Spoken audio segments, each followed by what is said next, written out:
I've heard you say you're never going to sell your Bitcoin. So is there any situation that you would find yourself in that you're like, you know what, I'll sell some, or are you like planning to leave it as an inheritance for your family, things like that? So let me explain on that. Why would you ever sell an asset in an inflationary environment if it's being priced in fiat currency, which is collapsing in value? For example, if I told you that the dollar is going to be printed and it's going to be debased 10% a year, and if you owned a house and it was a desirable house and you wanted to live there the rest of your life, why would you ever sell the house? Because you know it's going up in price 10% a year. And if the interest rate is 3%, you would just hold the house the rest of your life and just refinance the house. And when you need more money, you would borrow against the house because the house is going up. If you owned a football team and I printed 10% more money, the value of the football team would go up. You're not going to sell the football team. You're going to hold it. And if you need money, you're going to borrow against it. Selling a good asset normally is always a mistake. But Warren Buffett's never sold his assets. He held them forever. John Malone held his assets. Pretty much every billionaire that you know of for the past 100 years, they got that way by never selling anything, right? So the trick is you have to find an asset which is not going to be impaired, right? The reason to sell something is not because you need money. The reason to sell something is because the asset is impaired. And by impaired, I mean like sell the football team because you know no one will ever watch football ever again. Or sell the ranch in California because you know that they're going to pass a 5% a year property tax on California and you need to leave California and no one's going to want to ever go to that ranch. And sell it because it's impaired. If it's not impaired, then then as fiat gets printed, the asset is going to go up in value if it's a high quality asset. And if you were to sell it, you would get hit with a capital gains tax, either long term or short term, right? Yep. Capital gains tax is likely to go up next year, right? I mean, it's 25 to 50% depending on where you're living. Sure. So, so you sell something, you're going to pay half of it to the federal government or the state government. You keep the other half, and then you're going to lose the appreciation on the asset. If Bitcoin was going up 20% a year, right, and you sold it, you would lose a 20% return every year for a decade, right? That means selling $1 million of Bitcoin will cost you $10 million in 10 years. So you lose the capital appreciation, you pay the tax, right. You get $500,000 to spend. Why wouldn't you just borrow $500,000? So you're saying borrow against your Bitcoin holdings is in a way to earn? Okay, so like kind of like BlockFi. I use BlockFi, lend and earn interest on my Bitcoin and other cryptos. In that type of scenario. Let me make a big point, right? Yeah. If the asset is appreciating faster in value than the rate at which your expenses are going up yearly, you can borrow against it forever and your debt to equity ratio will fall. You see, like if I had $1 million of Bitcoin, I borrowed 100,000 against it, my debt to equity ratio would be 10%. Maybe I pay 5% interest. Maybe I pay obscene interest, 10% interest. It cost me 110,000 instead of 100,000. Okay, well, Bitcoin's going up. Fill in the number. What do you want to fill in? 20%? It's going up 200%, right? If it was going up 100%, by the way, your 1 million becomes 2 million. Next year you have 2 million. You borrow another 100,000. Now you've got $200,000 in debt outstanding. You've got, $30,000 in accumulated interest. You've got $230,000 against $2 million. Your debt to equity ratio is no worse.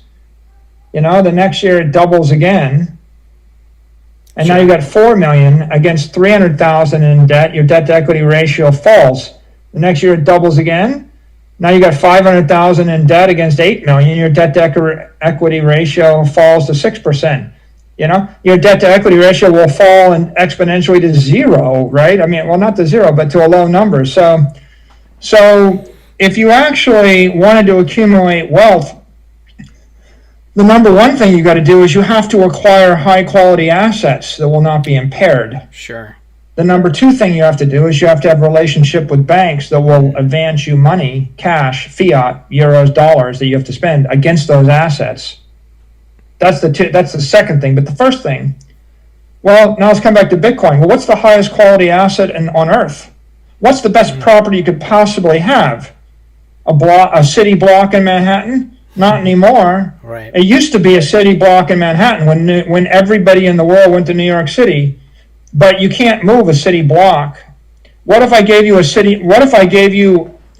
all of Park Avenue in cyberspace, and I told you that 1 billion people are going to live there one day, and they'll live there for 1,000 years? What if 10 billion people want to live in cyberspace for 1,000 years, and you could actually own 1% of the city, or 0.1% of the city? Why would you ever sell it? Right. Right. I mean, the point is, they're not making any more of it. Bitcoin is Manhattan in cyberspace. It's 21 million city blocks. You can buy a block. Okay? It's better than buying all of LA, because you can't move LA out of California. You can't move it out of the US. It's better than buying 10% of Apple, because Apple might print twice as many shares and then you only have 5% of Apple. It's better than owning a bunch of gold, because gold miners are going to produce twice as much gold. Yep. Okay, it's better than owning bonds and cash.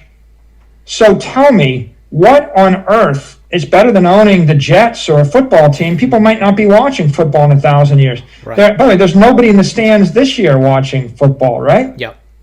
So find an asset. It's probably better than owning the Mona Lisa or owning a Michelangelo or something like that. I mean, although those are scarce. Right, it's scarce. You can't be guaranteed that everybody's going to want to have classical art. But will everybody want money? Monetary energy?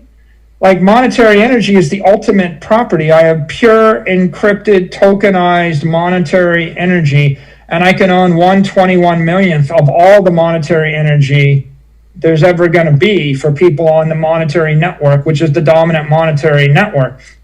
So you buy fill in the number, you buy it and it's going up 100% a year, right? Mm-hmm. You have $1 million and you sell it, so you have $500,000 you can spend, or you don't sell it and it goes to 2 million, 4 million, 8 million, 16 million, 32 million, 64 million, 128 million, 256 million, 512 million, a billion, right? Okay, so a millionaire becomes a billionaire by not selling over 10 years. And let's say you wanted to spend $500,000 a year, borrow $500,000 a year, and after 10 years, you will owe $5 million out of $1 billion. Your debt to equity, including interest, is less than 1%. 1% of your Bitcoin would be debt. Now you tell me, you think it's a wise thing to sell the $1 million? It's going to cost you $999 million to sell the million. You think it's less risky? I mean, and I think the answer is, I think people, they're not realizing that they can borrow against it. They should go and, the single most important thing you can do is develop relationships with bankers that will loan you money against your assets. And then, in terms of, Tony, like what would I borrow against? Well, first you borrow against fixed assets, like borrow against your house, because it's not marked to market. It's not going to trade down by 50% in a morning, right? Mm-hmm.